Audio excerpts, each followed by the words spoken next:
আসসালামু আলাইকুম ইয়া রহমতুল্লাহি ওয়া বারাকাতুহু। আমাদের জীবনে সবারই একটি স্বপ্ন থাকে, ভালো ক্যারিয়ার, সম্মানজনক অবস্থান এবং সফলতা।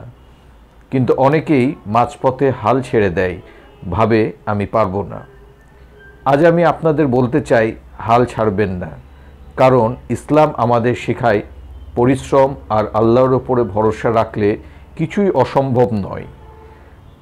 কোরআনে আল্লাহ বলেছেন, নিশ্চয়ই মানুষ যা চেষ্টা করে সে অনুযায়ী তার প্রতিদান পাবেন। সূরা আল নাজম। মানে হলো, আপনি যতটুকু চেষ্টা করবেন আল্লাহ ততটুকুই আপনাকে ফল দেবেন। অতএব সফল হতে চাইলে আল্লাহর উপরে ভরসা রেখে পরিশ্রম করতে হবে। রাসূল সাল্লাল্লাহু আলাইহি ওয়াসাল্লাম বলেছেন, শক্তিশালী মুমিন দুর্বল মুমিনের চেয়েও উত্তম ও আল্লাহর কাছে অধিক প্রিয়। সহিহ মুসলিম। তাহলে আমরা কেন দুর্বল হব, কেন হতাশ হব? সফলতার পথে ধৈর্যই হলো মূল চাবিকাঠি। আল্লাহ বলেন, নিশ্চয়ই আল্লাহ ধৈর্যশীলদের সাথে আছেন। সূরা বাকারা।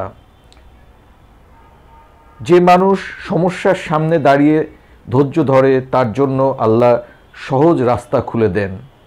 তাই যত বাধাই আসুক ধৈর্য রাখুন এবং আল্লাহর উপরে আস্থা রাখুন। সময়ের মূল্য। ভাই ও বোনেরা, আমাদের সময় সবচেয়ে বড় সম্পদ।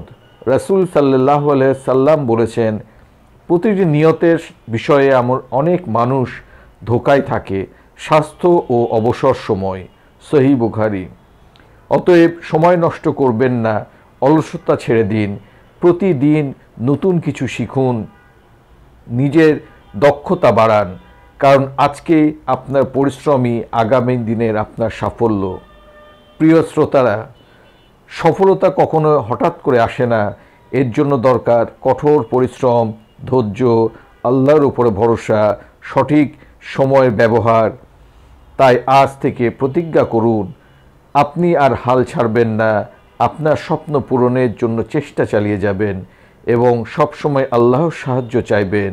আল্লাহ আমাদের সবাইকে দুনিয়া ও আখিরাতের সফলতা দান করুন। আমিন।